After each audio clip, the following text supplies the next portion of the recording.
PM Modi आज धन्वंतरी जयंती और 9वें आयुर्वेद दिवस पर 12,000 करोड़ से अधिक की स्वास्थ्य परियोजनाओं की देंगे सौगात। आयुष्मान योजना के तहत 70 साल से अधिक के बुजुर्गों के स्वास्थ्य कवरेज को देंगे विस्तार। पीएम मोदी आज यूपी के मेरठ सहित 9 जगहों पर ईएसआई अस्पताल का शिलान्यास करेंगे। एमपी में 80 लाख किसानों के खातों में वर्चुअली ट्रांसफर करेंगे राशि।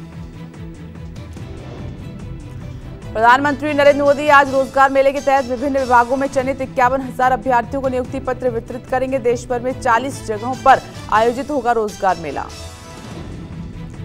सेबी प्रमुख माधवी बुच को लेकर कांग्रेस नेता राहुल गांधी और पवन खेड़ा करेंगे प्रेस कॉन्फ्रेंस। राहुल ने बुच पर निशाना साधते हुए अडानी बचाओ सिंडिकेट का जिक्र कर उठाया सवाल। पवन खेड़ा ने एक्स पर पोस्ट कर बड़ा खुलासा करने का दावा किया। खेड़ा ने लिखा कि सेबी सागा का नया एपिसोड हम सुबह 10:30 बजे लेकर आ रहे हैं।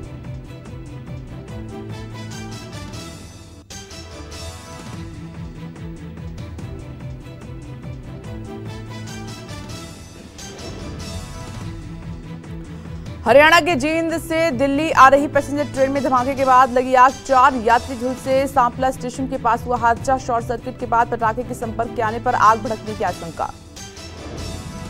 दिल्ली से पहले जींद दिल्ली पैसेंजर ट्रेन में हुए हादसे की गूंज दिल्ली पहुंची। जांच के लिए विशेषज्ञों की टीम पहुंची। 1.5 घंटे की मशक्कत के बाद पाया गया आग पर काबू। भारत चीन एलएसी से सैनिकों की वापसी हो रही है। डेपसांग और डेमचोक में 80 से 90% सैनिकों की वापसी पूरी। डिसएंगेजमेंट की प्रक्रिया आज पूरी होने की संभावना।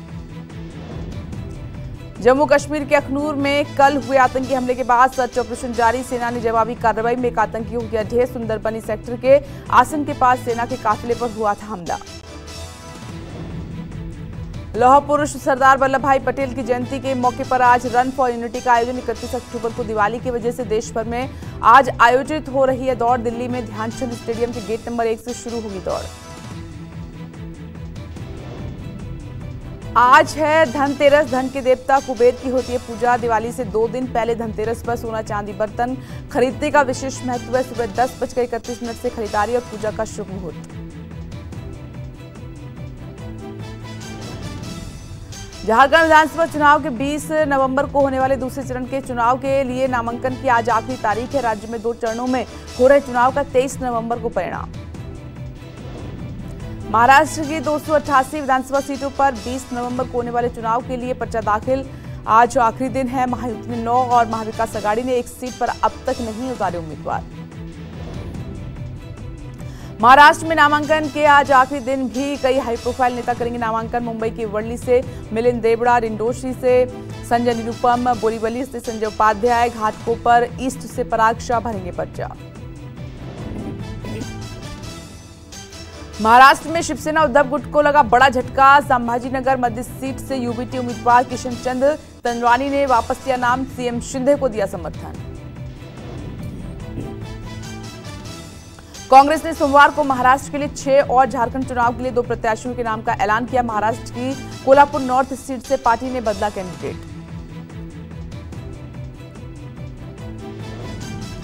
बीजेपी ने महाराष्ट्र चुनाव के लिए जारी की तीसरी लिस्ट। 25 उम्मीदवारों के नाम का किया ऐलान।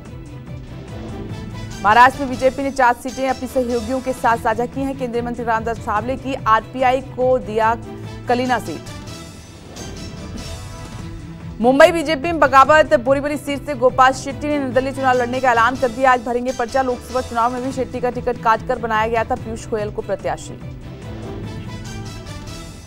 शिवसेना शिंदे गुट ने सोमवार को 15 उम्मीदवारों की एक और सूची जारी की। शिवसेना शिंदे गुट ने मुंबादेवी सीट से बीजेपी नेता साइना एनसी को बनाया प्रत्याशी। महाराष्ट्र चुनाव में एआईएमआईएम ने भिवंडी सीट से वारिस पठान को दिया टिकट। मलकपेट विधायक अहमद बिन अब्दुल्ला ने वारिस को सौंपा बी फॉर्म।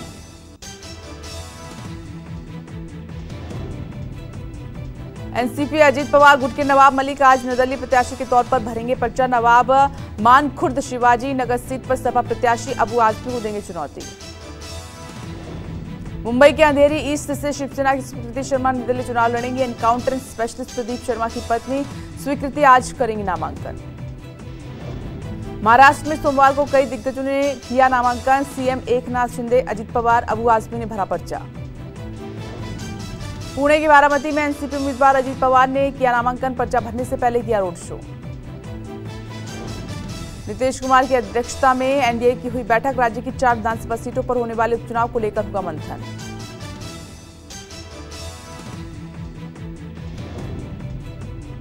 महाराष्ट्र कांग्रेस ने जारी किया वीडियो। चुनाव में बेरोजगारी और महाराष्ट्र से उद्योग अन्य राज्य में ले जाने को बनाया मुद्दा।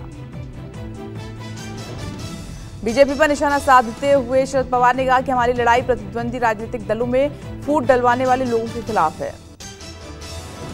अखिलेश यादव ने महाराष्ट्र वासियों को लिखा संदेश। कहा कि महाराष्ट्र के मान सम्मान, रोजी रोटी, रोजगार, व्यापार और कारोबार के दुश्मनों को महाराष्ट्र के लोग हराएंगे।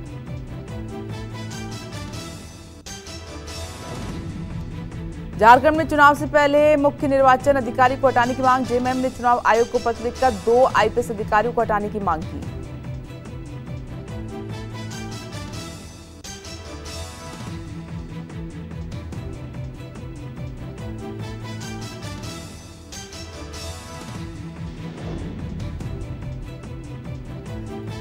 प्रियंका गांधी ने वायनाड में प्रचार के दौरान कहा कि वायनाड के लोगों की सेवा करने का मेरा वादा है। मैं उनकी समस्याओं और मुद्दों में कंधे से कंधा मिलाकर खड़ी रहूंगी। महाराष्ट्र के नांदेड़ लोकसभा उपचुनाव के लिए बीजेपी ने संतुक मारोतराव हाम्बेड को बनाया प्रत्याशी। दिवाली से पहले पीएम ने गुजरात को करोड़ों की सौगात दी। पीएम ने 4,900 करोड़ की योजनाओं का शिलान्यास किया।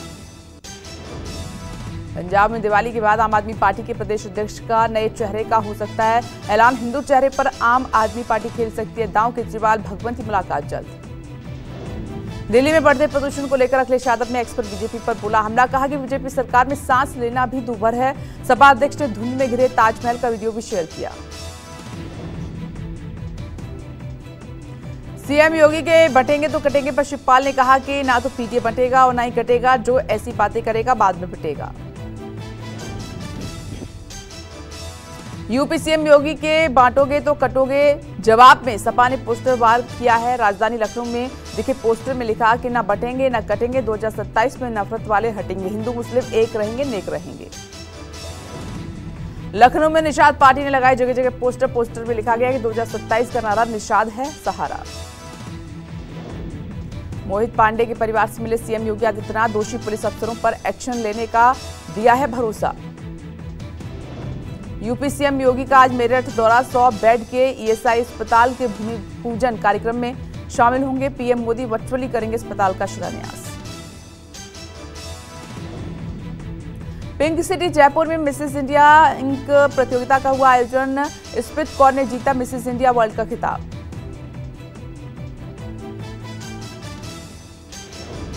इस प्रतियोगिता में कुल 53 कंटेस्टेंट्स ने पार्टिसिपेट किया उन्होंने और अलग अलग स्पर्धा के आधार पर जजों ने 6 टाइटल विजेताओं को चुना। अब तक देश में 5 बार इस प्रतियोगिता का आयोजन किया जा चुका। विजेता रहने वाली प्रतियोगियों को विश्व मंच पर आयोजित होने वाली 100 प्रतियोगिताओं में भाग लेने का मौका मिलता है।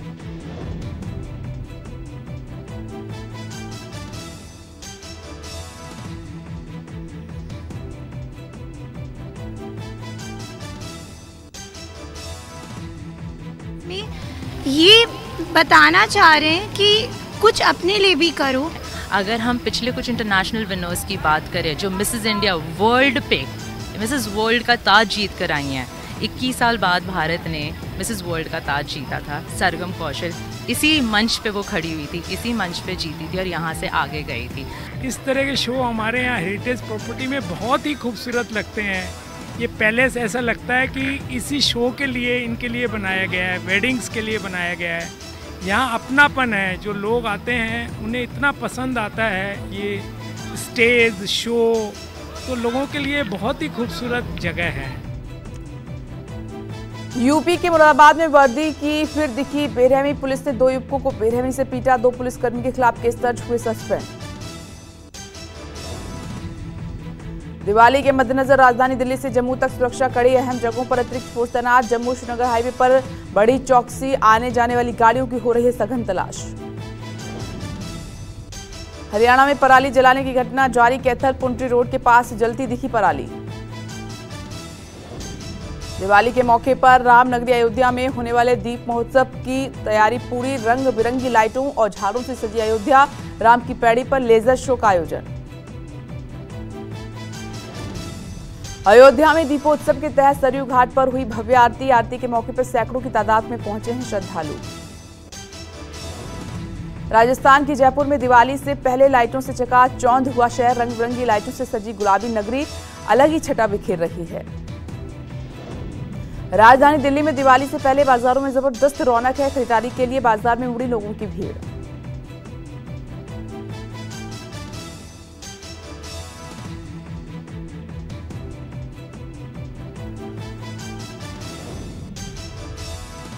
इजरायली सेना ने गाजा के एक अस्पताल में छिपे 100 हमास आतंकियों को पकड़ने का किया दावा। भारी मात्रा में हथियार भी बरामद। कमल अदवान हॉस्पिटल को हमास आतंकियों ने बना रखा था अड्डा। अमेरिका नेतृत्व वाले नाटो की तरह अब मुस्लिम देश भी बनाएंगे संयुक्त सैन्य संगठन। पाकिस्तान, तुर्की, सऊदी अरब, बांग्लादेश सहित 25 से ज्यादा देश होंगे शामिल। मुस्लिम नाटो या मुस्लिम मिलिट्री ऑर्गेनाइजेशन हो सकता है नाम। देश में जनगणना को लेकर तैयारियां शुरू। सूत्रों के हवाले से खबर, अगले साल से जनगणना शुरू होगी। जनगणना 2025 से शुरू होकर 2026 तक चलेगी। दरअसल जनगणना 2021 में होनी थी, लेकिन कोरोना महामारी के कारण इसे टालना पड़ा था। सूत्रों के मुताबिक लोकसभा सीटों का परिसीमन जनगणना पूरी होने के बाद ही शुरू होगा। परिसीमन प्रक्रिया 2028 तक पूरी होने की संभावना। अब तक जनगणना में धर्म और वर्ग पूछा जाता रहा है, साथ ही सामान्य अनुसूचित जाति और जनजाति की गणना होती है। इस बार संप्रदाय की भी जानकारी ले सकती है सरकार। मोहित पांडे के परिवार से मिले सीएम योगी आदित्यनाथ। दोषी पुलिस अफसरों पर एक्शन लेने का दिया भरोसा। कपड़ा कारोबारी मोहित पांडे की कस्टडी में हुई थी मौत, जिसके बाद यूपी पुलिस सवालों के घेरे में है।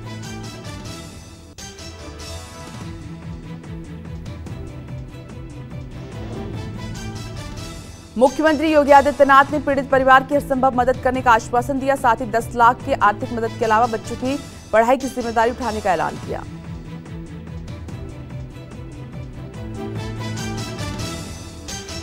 यूपी सरकार ने 10 लाख की आर्थिक मदद का भरोसा दिया है। मुख्यमंत्री योगी आदित्यनाथ ने भी पीड़ित परिवार से कहा कि जो भी पुलिस कर्मी इसमें दोषी हैं उन पर सख्त एक्शन लिया जाएगा। दरअसल मोहित की कस्टडी में मौत हो गई थी और परिवार वालों ने आरोप लगाया है कि पुलिस ने इतना मारा कि उसने कस्टडी में ही दम तोड़ दिया।